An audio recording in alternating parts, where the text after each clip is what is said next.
அன்பு நிறை நேயர்களுக்கு அன்பு நிறை வணக்கம் சமர்ப்பணம்.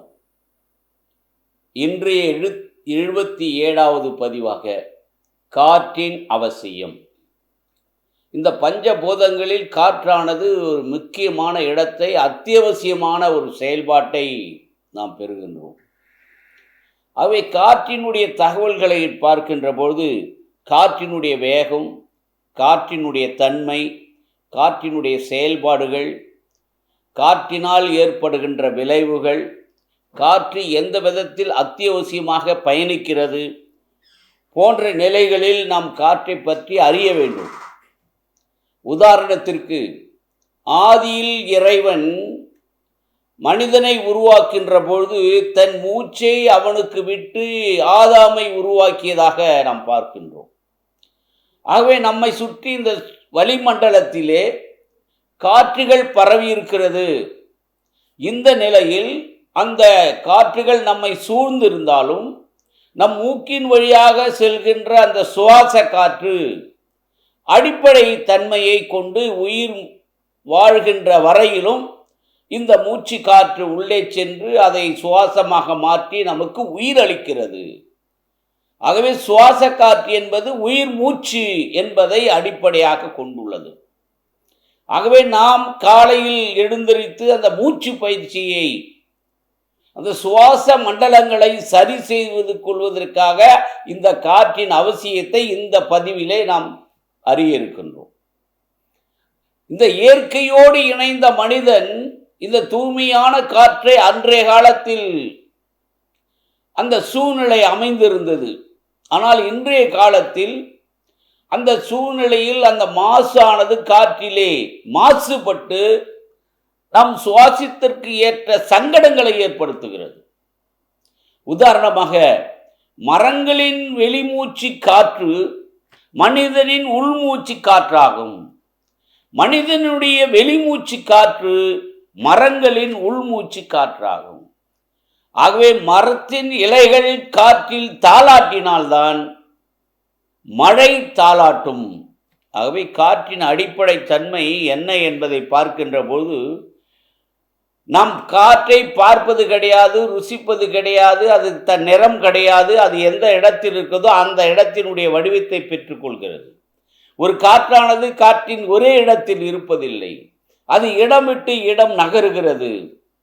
ஆகவே இந்த காற்றின் தாக்கம் நன்மைகளை நமக்கு செரிகின்ற பொழுதோ அது வளிமண்டலங்களால் அழுத்தத்தின் காரணமாக அந்த காற்றானது அடர்த்தி ஏற்பட்டு வெற்றிடம் ஏற்பட்டு அந்த காற்றுகள் நமக்கு புயலாகவும் சூறாவளி காற்றாகவும் மாறுகிறது. ஆகவே இந்த காலகட்டத்தில், இந்த நவம்பர் மாதத்தில், இன்று வானிலை அறிக்கைப்படி இன்று இந்த புயல் கரையை கடக்கின்ற போது இத்தனை கிலோமீட்டர் வேகத்திலே காற்று வீசும் என்பதை கணக்கிடுகின்றார்கள்.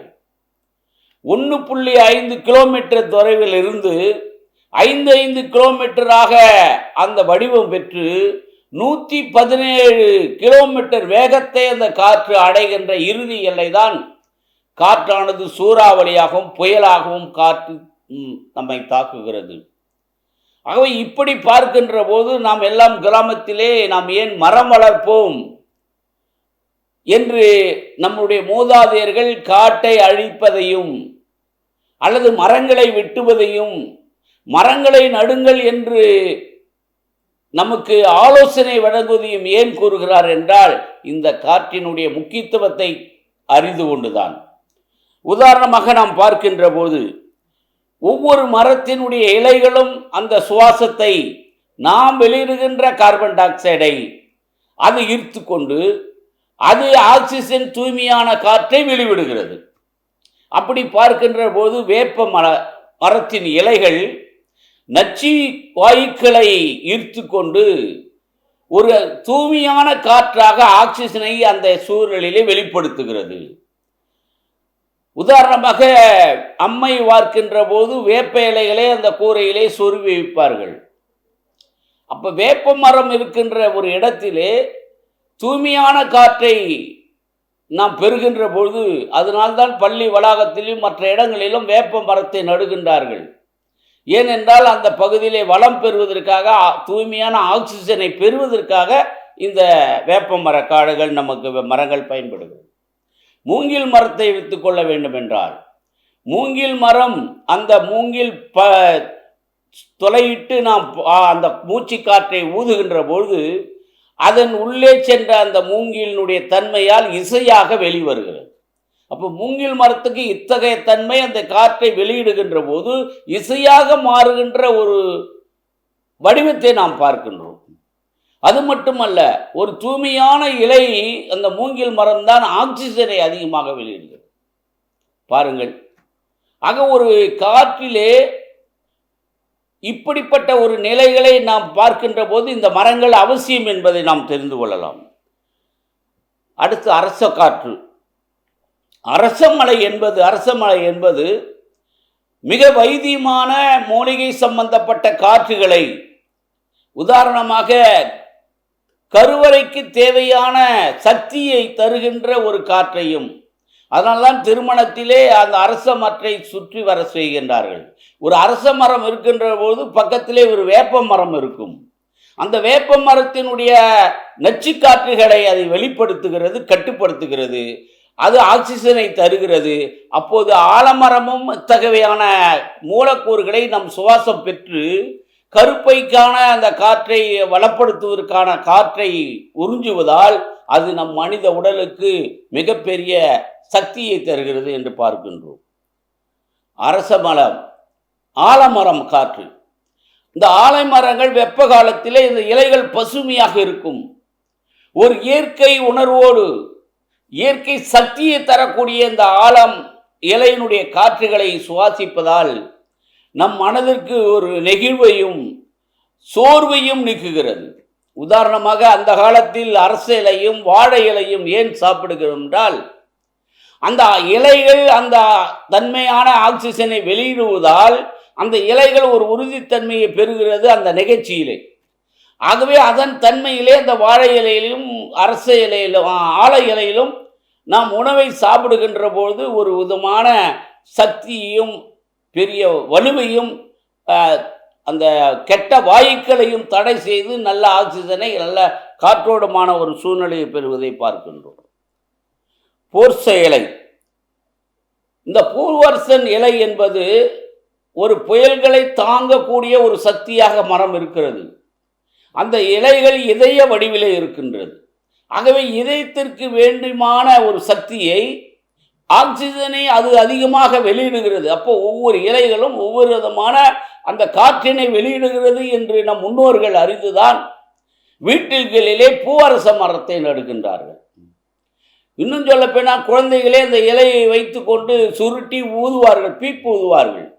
ஏனென்றால் அந்த இலையில் இருக்கின்ற தன்மையை பெற்றுக்கொள்வதற்கு, அந்த மூச்சை எடுத்து வெளியிடுவதற்காகத்தான் இந்த இலை அமைப்பு இப்படி அமைந்திருக்கிறது என்பதை நாம் பார்க்கின்றோம்.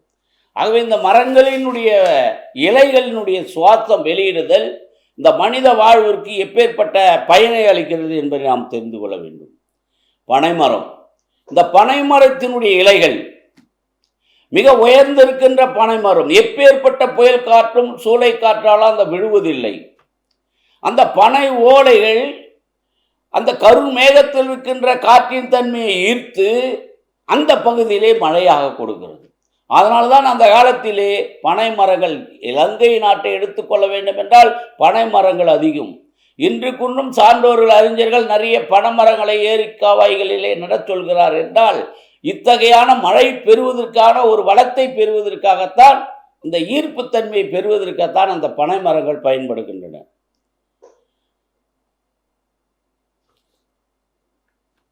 அடுத்தது காற்று பார்க்கின்ற போது வில்வ இலை.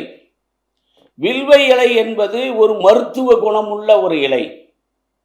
இது ஒரு ஆன்ம சக்தியும் நம்மளுக்கு ஏற்கப்பட என்ற இயற்கையில் ஏற்படுகின்ற ஒரு சக்தியும் தருகின்ற அந்த இலை காற்று. இவை பெரும்பாலும் கோவில்களில் இருக்கும். ஏன் அந்த கோவிலில் வைத்திருக்கின்றார்கள்? அதே போன்றுதான் இலுப்பு மரமும். அன்றைய கால அரசர்கள் இந்த இலுப்பை மரத்தையும் வில்வ மரத்தையும் ஏன் கோவில்களில் வைத்தார்கள் என்றால், அங்கு வருகின்றவர்கள் ஒரு ஆன்ம சக்தியை பெறுவதற்காக, உடல் சக்தியை பெறுவதற்காக, அந்த சுவாசை பெறுவதற்காகத்தான் கோவில் வருகின்றவர்கள் திரும்ப மகிழ்ச்சியோடு ஒரு சக்தியை பெற்றவர்களாக செல்ல வேண்டும் என்பதற்காகத்தான் இந்த மரங்களிலே கோவில்களத்தில் வைத்திருக்கின்றார்கள். அதில் ஒரு உண்மை இருக்கிறது. நம்மை போன்று சுவாசிக்கின்ற இந்த பறவை இனங்கள், விலங்கினங்கள், இந்த வௌவால் இனம் அந்த கண் தெரியாது இரவில். ஸோ அது அந்த இலுப்பை மரத்தினுடைய இலைகளின் சுவாசத்தை, காற்றினுடைய அலையை கண்டறிந்து, அது எவ்வளவு தூரத்தில் இருந்தாலும் அந்த அலையினுடைய காற்றினுடைய உணர்வை கண்டுபிடித்து அந்த மரத்திலே பழங்களை தின்னுவதற்கு கடந்து வருகிறது. அப்போ அந்த தொடர்பை ஏற்படுத்துவது அந்த வௌவாலுக்கும் அந்த இலுப்ப மரத்துக்கும் ஏற்படுகின்ற ஒரு உணர்வு அந்த காற்றின் மூலமாக நிகழ்கிறது என்பதை பார்க்கின்றோம். ஆகவே இந்த சுவாசத்தின் காரணமாகத்தான் இத்தகைய ஒரு பரிணாமங்கள், விளைவுகள் இந்த எல்லா உயிரினங்களுக்கும் அத்தியாவசியமாக அமைகிறது என்பதை பார்க்கின்றோம். இது மட்டுமல்ல, மரங்களில் எல்லா மரங்களும் ஒவ்வொரு விதமான தன்மைகளை வெளியிடுகின்றதை பார்க்கின்றோம். செடி வகைகளை எடுத்துக்கொள்ள வேண்டும் என்றால் துளசி செடி இல்லாத வீடுகளே இல்லை. ஏனென்றால் அந்த துளசி செடியானது ஒரு மாந்திரிக, ஒரு நச்சு தன்மை உள்ள காற்றுகளை அதை தூய்மையாக்கி நல்லதொரு ஆக்சிஜனை அந்த வீட்டில் இருக்கின்ற முகத்து வாயில் உள்ளே வருகின்றவரும் அவர்கள் நல்ல ஒரு ஆக்சிஜனை பெற்று காற்றை சுவாசித்து வர வேண்டும் என்றுதான் துளசி மாடமும் வீட்டினுடைய உள்பகுதியிலும் வெளிப்புறங்களிலும் அந்த இலையை நம்ம துளசி செடியை வைக்கின்றோம். ஆகவே இத்தகைய காற்றை பெறுவதற்காகத்தான் நாம் பயன்படுத்துகிறோம் என்பதை இந்த நேரத்திலே நாம் அறிந்து கொள்ள வேண்டும். அருகம்புல் காற்று 4044 நரம்புகளை கட்டுப்படுத்துகின்ற நேர்மறை எண்ணங்களை தருகின்ற இந்த அருகம்புல் காற்றானது நாம் சுவாசிக்க வேண்டும். இதேதான் அருகம்புல்லை அதை சுவைத்தும் சாப்பிடுகின்றார்கள் இன்றைக்கு பலவிதமான. இப்படித்தான் வீட்டு தோட்டங்களில், மாலை தோட்டங்களிலும் மூலிகை செடிகளை வைப்பதால் அந்த மூலிகை செடிகள் வெளியிடுகின்ற இந்த காற்றுகள் நல்ல ஒரு சூழ்நிலையை ஏற்படுத்தி தூய்மையான காற்றை நமக்கு சுவாசிப்பதற்கான, வாழ்வியல் திறனை மேம்படுத்துவதற்கான இத்தகைய செடி வகைகளை, மூலிகை செடி வகைகளை, மரங்களை நாம் பயன்படுத்தி கொள்ள வேண்டும். வாழை மரம் கூட எடுத்துக்கொள்ளுங்கள். அந்த வாழை இலையில் எழுகின்ற அந்த காற்றானது அந்த வீட்டு பகுதியில் இருக்கின்ற ஒரு பெரிய வரப்பிரசாதமாக நமக்கு தேவையான காற்றை தூய்மைப்படுத்தி தருகிறது. அதனால்தான் அந்த வாழை இலையிலே நாம் உணவு அருந்துகின்ற போது, சூடான உணவு அந்த வாழை இலையிலே படுகின்ற போது அந்த வாழை இலை வெளியிட்ட அந்த காற்றின் அடிப்படை தத்துவத்திலே அது கலந்து கொண்டு உணவாக சாப்பிடுவதால் நமக்கு உடல் சக்தியை தருகிறது, ஒரு ஆற்றலை தருகிறது என்பதை நாம் அதை அறிவோம். முருங்கை இலை அனைத்து வீடுகளிலும் அத்தியாவசியமான ஒரு பொருளாக மரமாக இருக்கிறது முருங்கை இலை. இந்த முருங்கை இலையினுடைய தன்மை என்னவென்றால், மேகத்திலே சுற்றிருக்கின்ற அந்த காற்று அலைகளை, தொலைக்காட்சியிலும் வானொலி நிலையிலும் பரப்பப்படுகின்ற ஒளி அலைகளை அதை ஈர்த்து நமக்கு அந்த காற்றின் மூலம் பயனாக மாறுகிறது. நான் 25 ஆண்டுகள் தொலைக்காட்சி வந்த புதிதில் வெறும் தொலைக்காட்சி பெட்டியே அப்போது 14 கம்பி ஆண்டோனா வைத்து கனெக்ஷன் கொடுத்து நாம் எல்லாம் தொலைக்காட்சி பார்த்தோம். எனக்கு ஒரு சிந்தனை வந்து, ஒரு சொரட்டுக்கோள், மூங்கில் கோளில் சட்டை மாற்றுகின்ற அலுமினிய கம்பிகள் 14 வைத்துவிட்டு அதில் கனெக்ஷன் தொடர்பு ஏற்படுத்தி அந்த ஒயர் எடுத்து வந்து டிவியில் சொருவினேன்.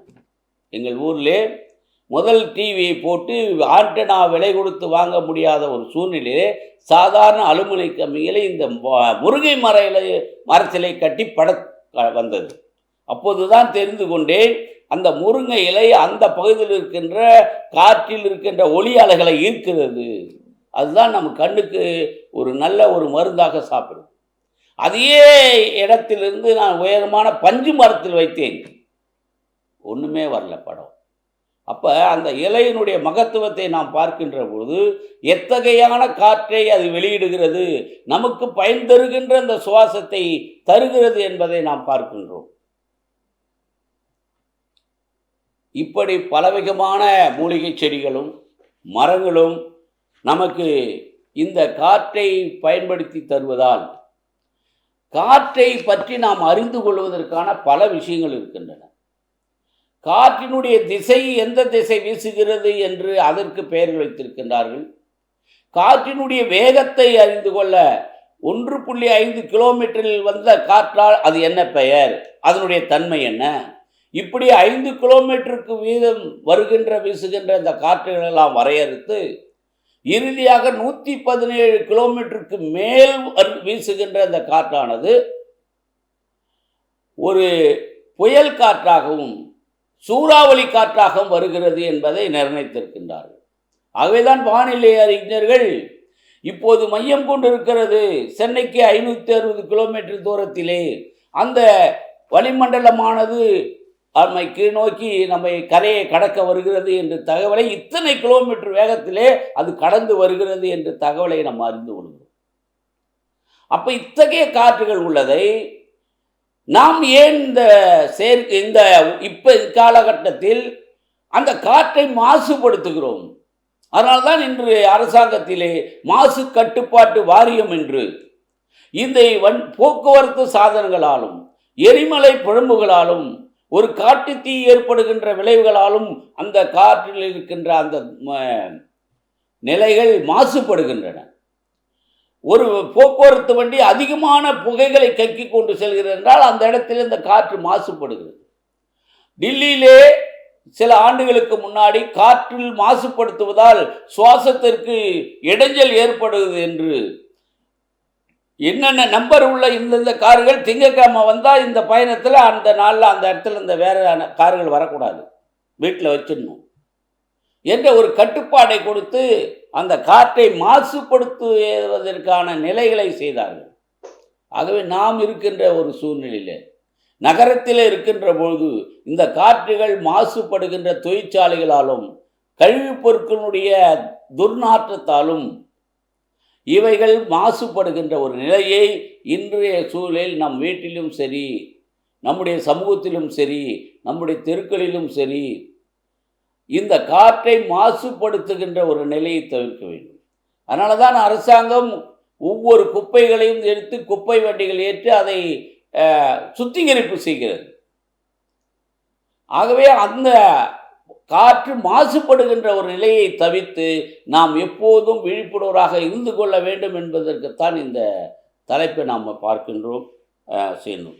இப்போ காற்றினுடைய வழிமுறைகள், காற்றினுடைய சுழற்சி அடர்த்தி காரணமாக அந்த காற்றானது ஒரு சுழற்சி ஏற்படுது.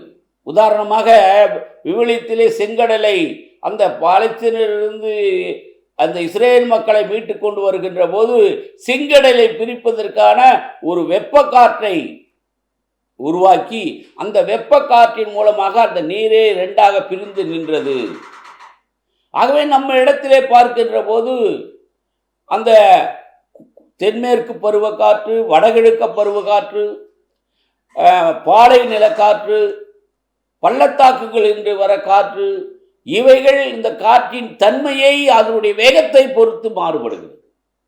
இன்னும் சொல்ல வேண்டும் என்றால் இந்தியாவிலே தமிழகத்தில் தான் இந்த காற்றை வைத்து காற்றாலை மூலமாக மின்சாரம் உற்பத்தி செய்யப்படுகிறது. என்ன பெருமான ஒரு வாய்ப்பு இந்த தமிழகத்துக்கு கிடைத்திருக்கிறது என்றால் ஆரல்வாய் மொழி, கயத்தாறு போன்ற இடங்களில் இருக்கின்ற அந்த காற்றாலையின் மூலமாக மின்சாரம் எடுக்கப்பட்டு நமக்கு பயன்படுது. அதேபோல் சோலார் மின்சாரம், வானில் இருக்கின்ற இந்த சூரியனுடைய வெப்பக்காற்றை இந்த சோலார் மூலமாக பயன்படுத்தி மின்சாரமாக தயாரிக்கப்படுது. இத்தகைய விதத்தில் நமக்கு கண்ணுக்கு தெரியாத இந்த காற்று, அதை பார்ப்பது உண்டா? இல்லை. ஆனால் அதை உணர்கிறோம். அப்படி உணர்கிற அந்த காற்றினுடைய பயன்களை நாம் திடீர்னு ஒருத்தருக்கு மூச்சு அடைஞ்சு போச்சு, என்ன அந்த காற்று மூச்சு அடைப்பு ஏற்படுகிறது, சுவாசத்தை தடுபடுகிறது. ஆகவே எந்த விதத்திலே அந்த காற்று சுவாச காற்று பாதிக்கப்படுகிறது, மூச்சு வர முடியவில்லை என்றால் அத்தகைய உயிர் வலி மிக்கது இந்த காற்றினுடைய சுவாசம்.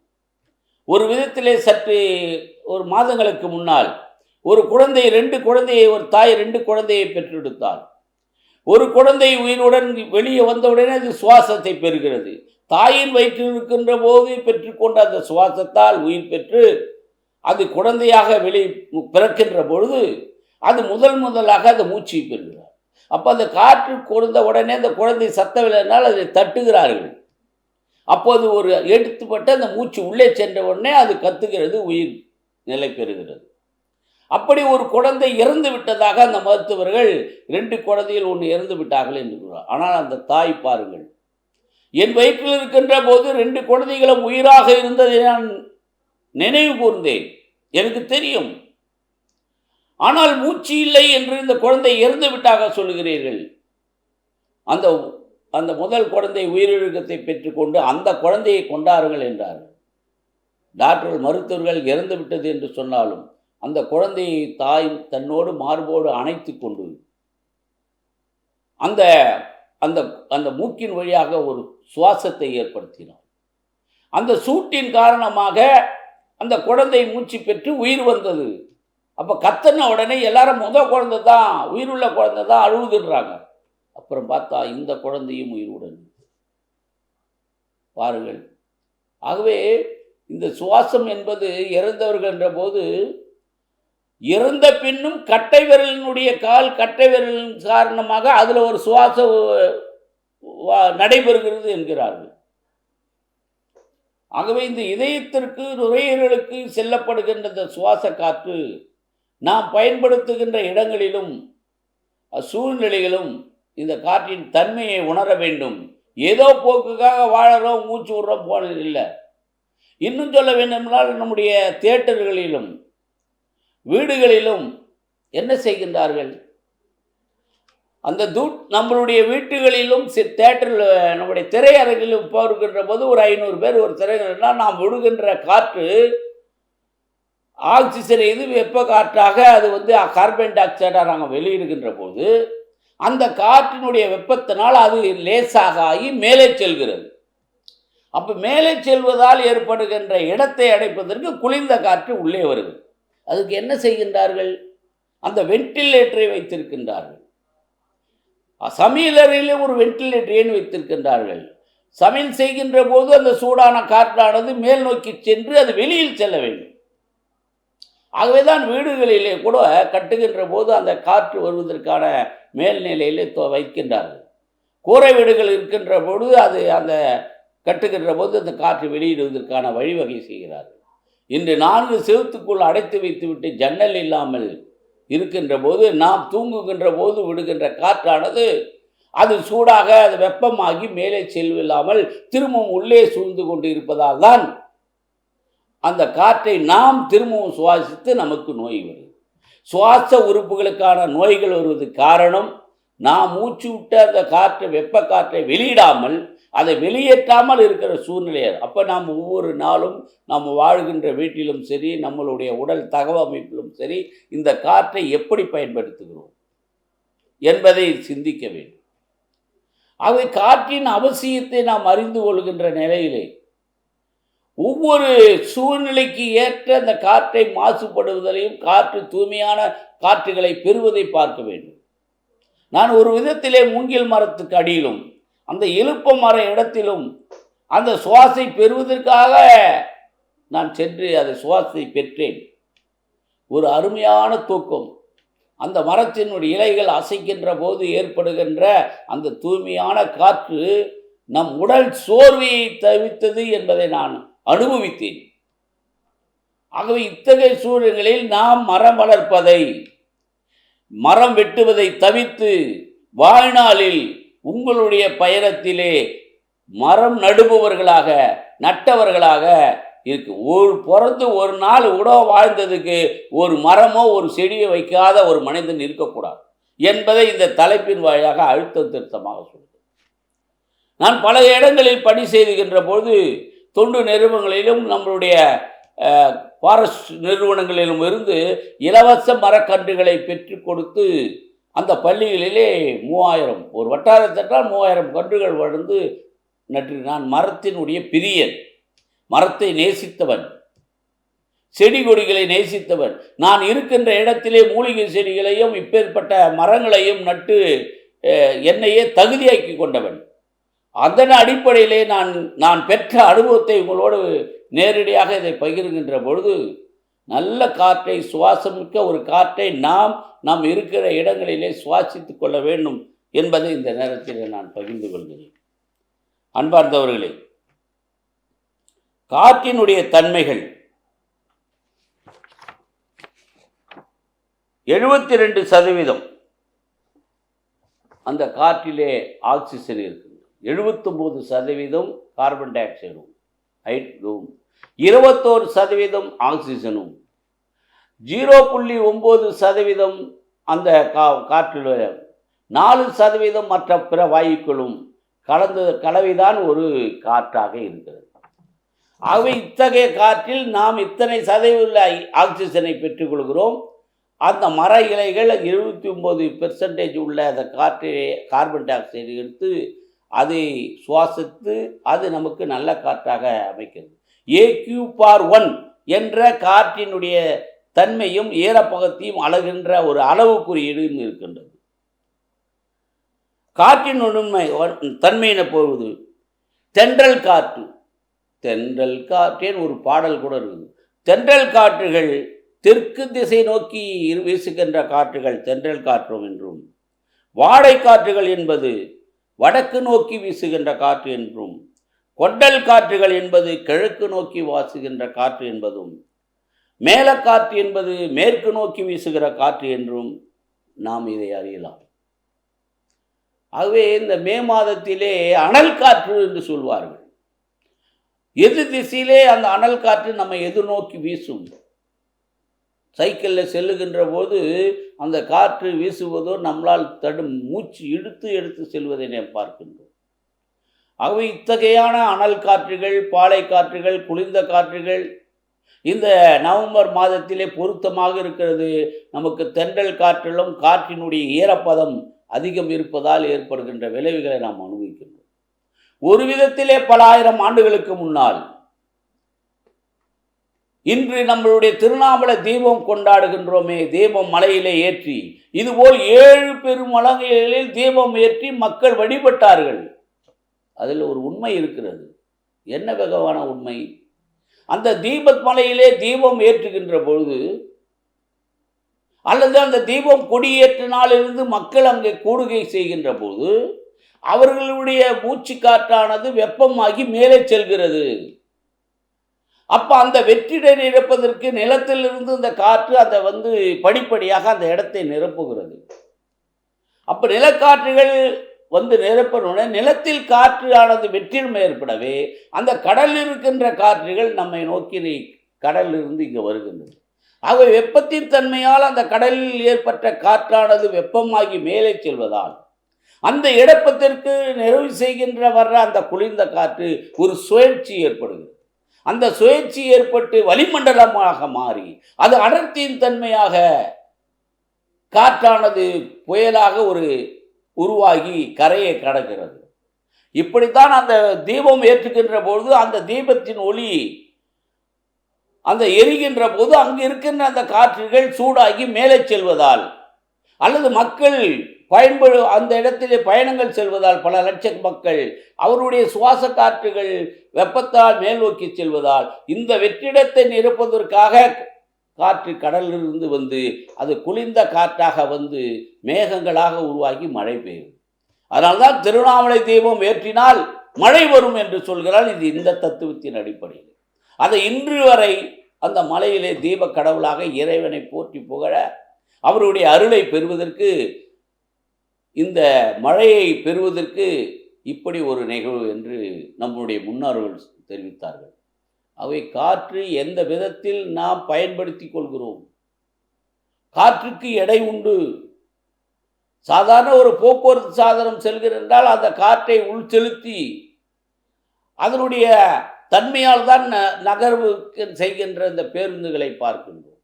ஆகவே ஒரு காற்று எப்படி எந்த விதத்திலெல்லாம் பயன்படுகிறது என்பதை நாம் சிறு பிள்ளைகள் முதல் கொண்டு மற்றவர்களும் உணர்ந்து கொள்ள வேண்டும். ஆகவே காற்றினுடைய தன்மைகளை அறிந்து அது செயல்படுத்துகின்ற விதங்களை உள்வாங்கி நாம் பயன்படுத்துகின்ற இடத்திலே நல்ல தூய்மையான காற்றை பெற்றுக்கொள்ளும். இன்னும் ஒரு காலத்திலெல்லாம் இந்த காற்றை விலை கொடுத்து வாங்கி சுமந்து செல்ல வேண்டும் உலகு. ஏன் ஆக்சிஜன் பற்றாக்குறை, இந்த வளிமண்டலமே இந்த தொழிற்சாலை காற்று மற்ற காற்றினால் மாசுபடுகிறது. அதனால தான் அரசானது மாசு கட்டுப்பாட்டு வாரியத்தை அமைத்து அதிக வேக புகைகளை கக்குகின்ற அந்த தன்மைகளை, நச்சுத்தன்மைகளை உருவாக்கின்றதை செய்கின்றார்கள். ஏன் அந்த கழிவுப் பொருட்களை அகற்றி அதே இடத்துல சுத்தம் செய்யப்பட வேண்டால் நகராட்சி நிர்வாகங்கள், சுகாதார பணியாளர்கள்லாம் கிராமத்திலே இன்றைக்கு பணி செய்கிறார் என்றால் அங்கு இருக்கின்ற குப்பைகள் அழுகி அந்த பகுதியின் காற்றை நச்சு காற்றாக மாற்றிவிடுகிறது. இதை தான் நம் வீட்டிலே வைக்கின்ற குப்பைகளை அன்றாடம் அதை அகற்றி விட வேண்டும். குப்பையை சேர்த்து அந்த வீட்டிலே வைத்துக்கொண்டு அந்த காற்று அசுத்த காற்றாக மாற்றி நச்சு காற்றாக மாற்றி அதையே சுவாசிக்கின்ற சூழ்நிலை நம்ம இருக்கக்கூடாது. ஆகவே ஒவ்வொரு நாளும் அத்தகைய நல்ல காற்றை பெறுவதற்கு இத்தகைய குப்பைகளை, காற்றுகளை, மாசுபடுத்தல்களை அப்போவே அகற்றப்பட வேண்டும்.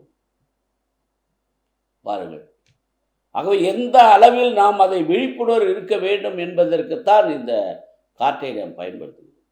ஆகவே சாதாரண ஒரு சிறு பயன் தருகின்ற இந்த மூச்சு காற்று உடல் உயிர் வாழ்வை 100 ஆண்டுகளும் கடந்து அந்த மனிதனுக்கு அந்த சுவாச காற்று எந்த விதத்தில் பயன்பெறுகிறது என்றால், நாம் மரங்களை வளர்க்காமலும் இருந்த மரங்களை வெட்டுவதாலும், ஒரு மரத்தை வெட்டினால் 10 மரங்கள் நடுக.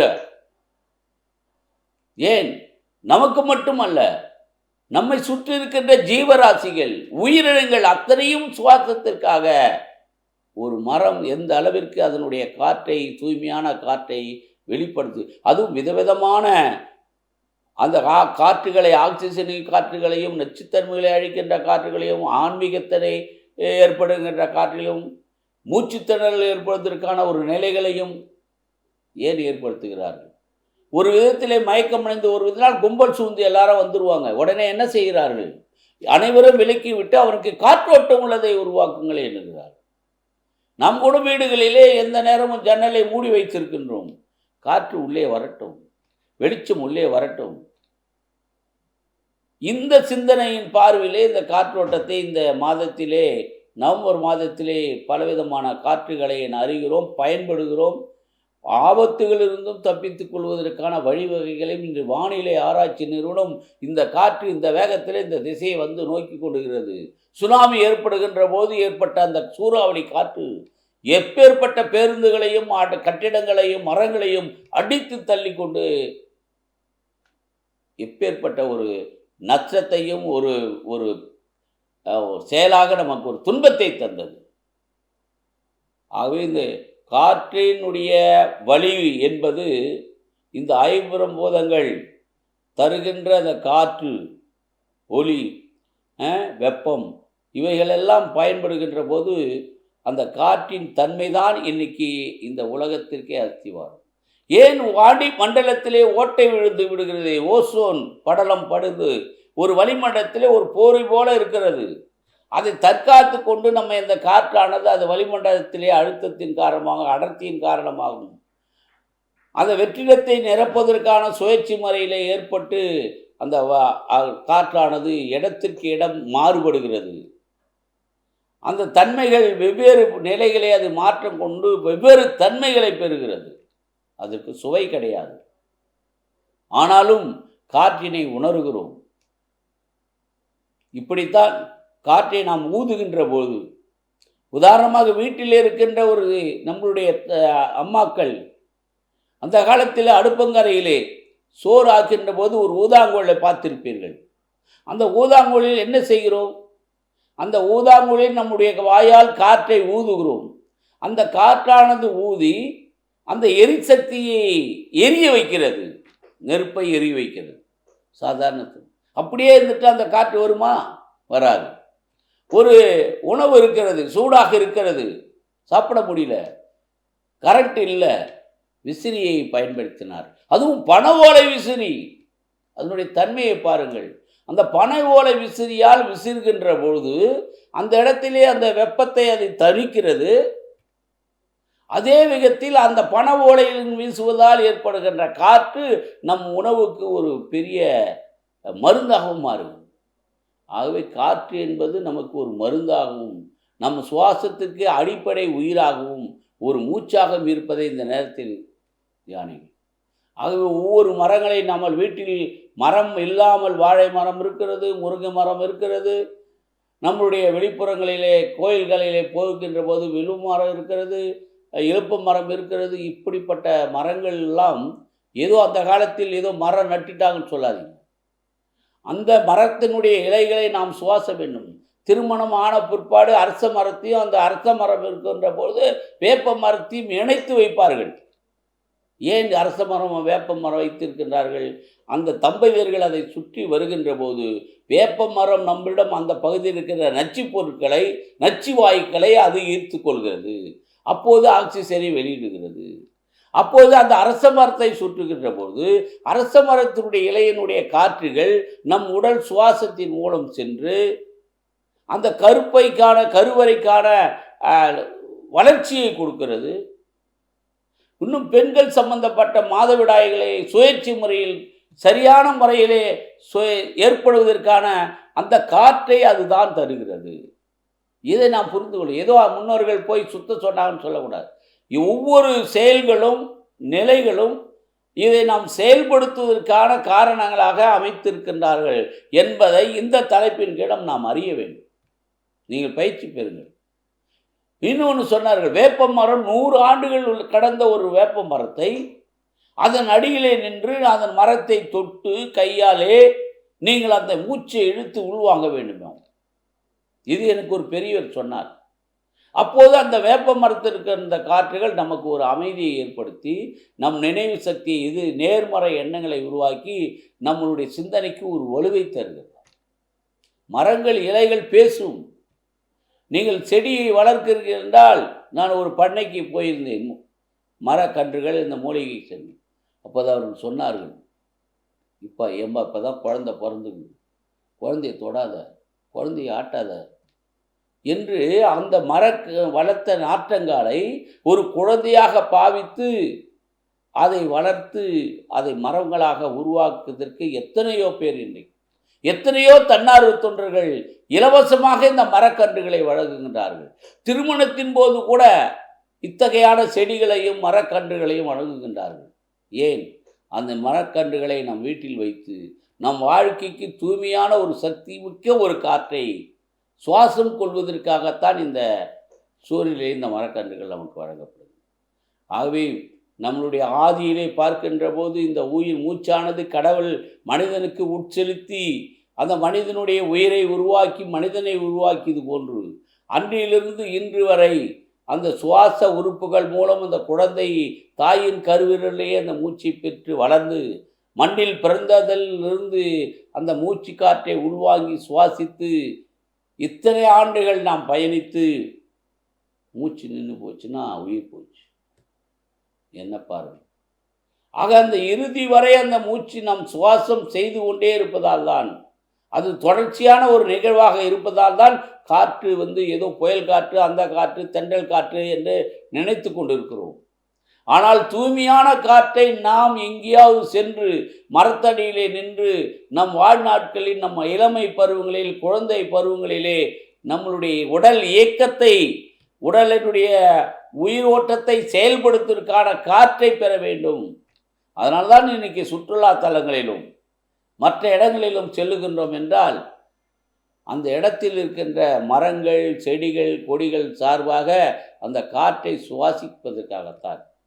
ஒரு மனிதன் எங்குமே செல்லாமல் வீட்டிலே இருந்து இந்த தொழிற்சாலையில் போகின்ற போது கூட அவர்கள் அந்த சுவாசத்தை அங்கே வெப்ப காற்றாக வருகின்ற அந்த புகை மண்டங்களிலே இருப்பதால் தான் அவருடைய வாழ்நாளிலே குறுகி போகுது. ஆகவே சிந்தியுங்கள், சிறப்புடன் செயல்படுவோம், இந்த காற்றினுடைய நன்மைகளை அறிவோம்.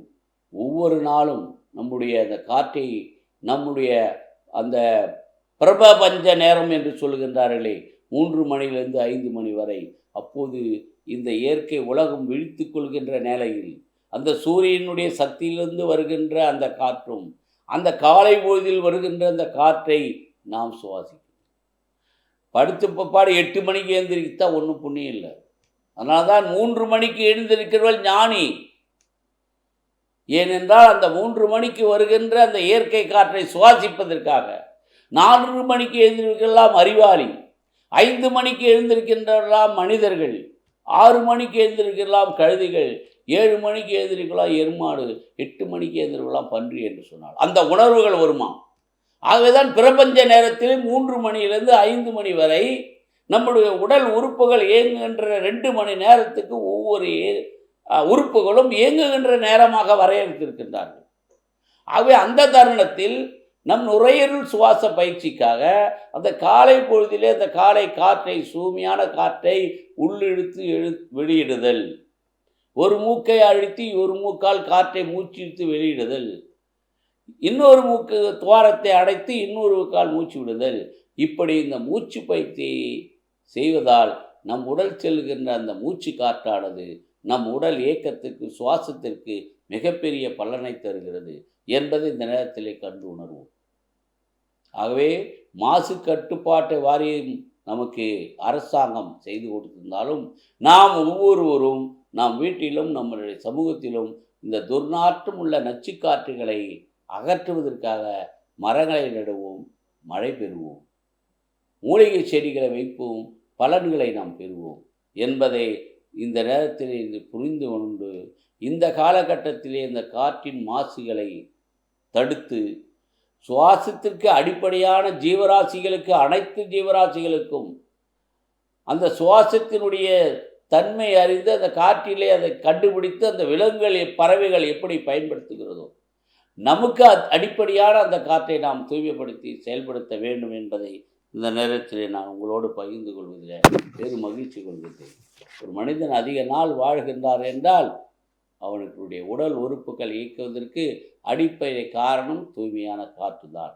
அதை நாம் எப்படி பயன்படுத்துகிறோம் என்றால் நம்முடைய ஆயுள் கூடும் என்பதை இந்த நேரத்திலே வலியுறுத்தி உங்களை தெரிவித்துக் கொண்டு இந்த அற்புதமான தலைப்பை நாம் ஒவ்வொருவரும் செயல்படுத்தக்கூடிய நிலையில் இருக்கின்றோம். சிறு பிள்ளைகளுக்கு அந்த மூச்சு பயிற்சியை கொடுக்க வேண்டும். ஆகவே இது நம்மளுடைய உடல் வளர்ச்சிக்காக, நம்முடைய நற்பயனுக்காக நாம் பெற வேண்டிய ஒரு செயல். ஆகவே எந்தெந்த மரங்கள் என்னென்ன காற்றுகளை தருகிறது என்பதை பார்த்தும் அவைகளை பெற்று சுவாசிக் கொள்ளுங்கள். தயவு செய்து இந்த தலைப்பின் காரணமாக நம்மளுடைய படைக்கப்பட்ட இந்த மனிதன் இந்த உலகத்தில் நீங்கள் கற்றறிந்து ஒரு மேம்பாதைகளாக உருவாகின்ற போது இந்த பயன்பாட்டை நாம் மட்டும் இல்லை, பிறரும் பயன்படுத்துவதற்காக, பிற உயிரினங்களும் வாழ்வதற்காக மரங்களை நடுவோம், வளம் பெறுவோம். நன்றி, வணக்கம்.